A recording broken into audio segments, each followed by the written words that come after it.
Hi friends, मैं अमन। GK GS के fact series में आप लोगों का स्वागत है। चलिए देखते हैं क्वेश्चन नंबर 1 से। कह रहा है कि महात्मा गांधी को किसने पूरे भारत भ्रमण करने की सलाह दी थी। तो ये जो महात्मा गांधी को सलाह दिया गया था, ये गोपाल कृष्ण गोखले के द्वारा दिया गया था। चलिए ये देखते हैं। गोपाल कृष्ण गोखले जो थे, ये महात्मा गांधी के ये राजनीतिक गुरु थे। गोपाल कृष्ण गोखले के जो राजनीतिक गुरु थे वो एमजी रनाडे थे। और एमजी जो रनाडे हैं, इनको महाराष्ट्र का सुकरात बोला जाता है। ठीक है। जैसे एक फैक्ट्स और देखते हैं। कह रहा है कि महात्मा गांधी की पत्र एवं पत्रिकाएं। तो महात्मा गांधी जी द्वारा चलाया गया जो पत्र पत्रिकाएं हैं उसको देखते हैं। जैसे young India, Harijan, Navjivan, Hind Swaraj, my experiment with truth.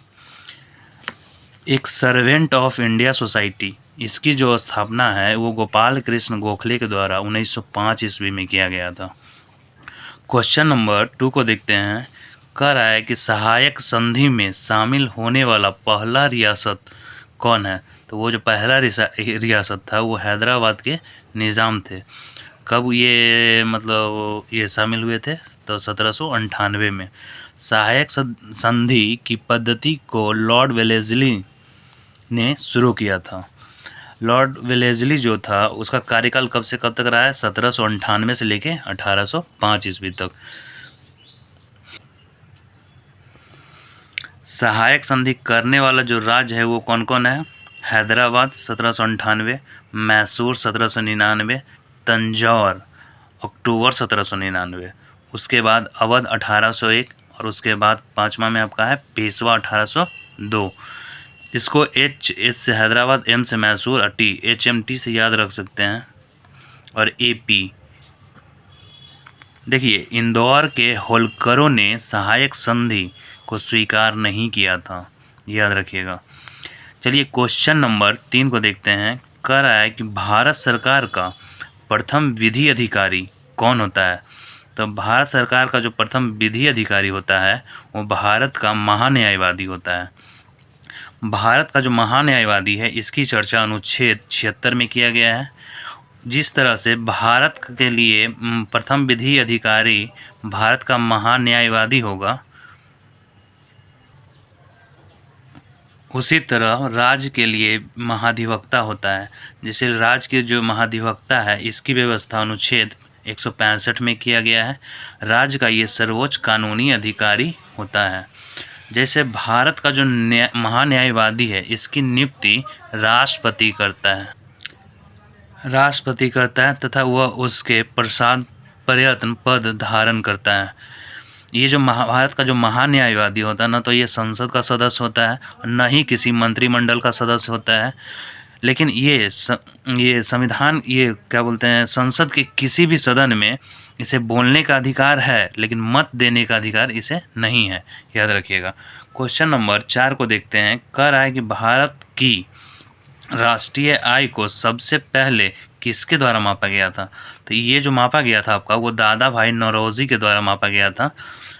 1887 ईस्वी में दादा भाई नौरोजी इंग्लैंड में भारतीय सुधार समिति की स्थापना किए थे। इस फैक्ट्स को भी दिमाग में रखिएगा। क्वेश्चन नंबर 5 को देखते हैं। बोल रहा है कि सत्यमेव जयते कहाँ से लिया गया है। तो सत्यमेव जो जयते है वो आपका मुंडको उपनिषद से लिया गया है। ठीक है। सत्यमेव जयते को लोकप्रिय बनाने का श्रेय पंडित मदन मोहन मालवीय को जाता है, याद रखिएगा। जैसे पंडित मदन मोहन मालवीय हैं तो इनसे रिलेटेड कुछ पत्र एवं पत्रिकाएं हैं उसको देख लेते हैं। जैसे इनके द्वारा चलाया गया जो पत्र पत्रिकाएं हैं वो अभ्युदय है, दूसरा लीडर है और तीसरा हिंदुस्तान है। ठीक। क्वेश्चन नंबर 6 को देखते हैं। कह रहा है कि सेल की स्थापना कब हुई। तो सेल का जो स्थापना हुआ है 19 जनवरी 1954 को हुआ है, याद रखिएगा। सेल का फुल फॉर्म पूछ देगा तो क्या बताइएगा। तो steel authority of India limited, याद रखिएगा। वर्तमान अभी इसके निर्देशक जो हैं वो अमरेंदु प्रकाश हैं, याद रखिएगा, अमरेंदु प्रकाश। क्वेश्चन नंबर 7 को देखते हैं। कह रहा है कि आधुनिक आवर्त सारणी को किस आधार पर व्यवस्थित किया गया है। तो जो आपका आधुनिक आवर्त सारणी है इसको परमाणु संख्या के आधार पर व्यवस्थित किया गया है। ठीक है। आधुनिक आवर्त सारणी किसने दिया था? मोसले ने दिया है, याद रखिएगा।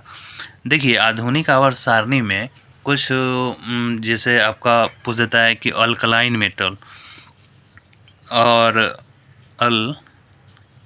अल्कलाइन मेटल, तो याद रखिएगा अल्कलाइन मेटल जो होता है वो आपका होता है lithium, sodium, potassium, rubidium, caesium और फ्रांसियम, याद रखिएगा। अगर आपसे पूछ दे कि नोबेल गैस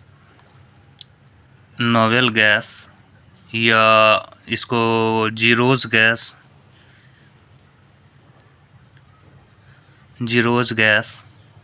या आपको बोल दे ये अक्रिय गैस या मतलब इस टाइप से आपको कुछ भी दे दे, तो ये आपका होता है helium, neon, argon, krypton, xenon, radon. ठीक।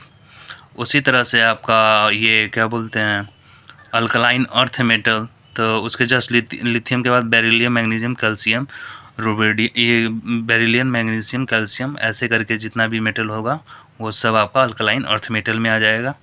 चलिए क्वेश्चन नंबर 8 को देखते हैं। कह रहा है कि पानी में रखा नींबू ऊपर से देखने पर उठा हुआ क्यों दिखाई देता है? तो ये जो आपका है वो अपवर्तन के कारण दिखाई देता है। ठीक है। जैसे कि प्रकाश के अपवर्तन के कुछ उदाहरण हैं, तो देखिए कौन कौन से उदाहरण हैं। तारे टिमटिमाते हुए दिखाई पड़ते हैं, ये प्रकाश के अपवर्तन के उदाहरण, याद रखिएगा। सूर्योदय के पहले और सूर्यास्त के बाद भी सूर्य दिखाई देता है, ये भी एक अपवर्तन का ही एग्जाम्पल है। ठीक है।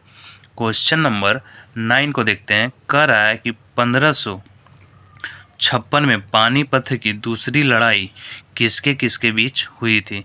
तो ये जो 1556 ईस्वी में जो पानीपत की दूसरी लड़ाई हुई थी वो अकबर और हेमू के बीच हुआ था। ठीक है। इसमें अकबर जीता था और हेमू हारा था। पानीपत की पहली लड़ाई 1526 ईस्वी में हुआ था, जिसमें बाबर ने इब्राहिम लोदी को क्या किया था? हराया था। ठीक है। पानीपत की तीसरी लड़ाई 1761 ईस्वी में हुआ था, जिसमें अहमद शाह अब्दाली ने मराठों को हराया था। क्वेश्चन नंबर 10 को देखते हैं। कह रहा है कि राज्यसभा द्वारा लोकसभा को धन विधेयक कितने दिनों में लौटा दिए जाने चाहिए? तो वो आपका 14 दिन के भीतर मतलब राज्यसभा को धन विधेयक होगा वो लोकसभा को लौटा देगा। ठीक है। ठीक है दोस्तों, 10 क्वेश्चन का साथ ये आपका सीरीज समाप्त होता है। अगर आपको ये वीडियो अच्छा लगता है तो लाइक, शेयर और सब्सक्राइब करें। Thank you.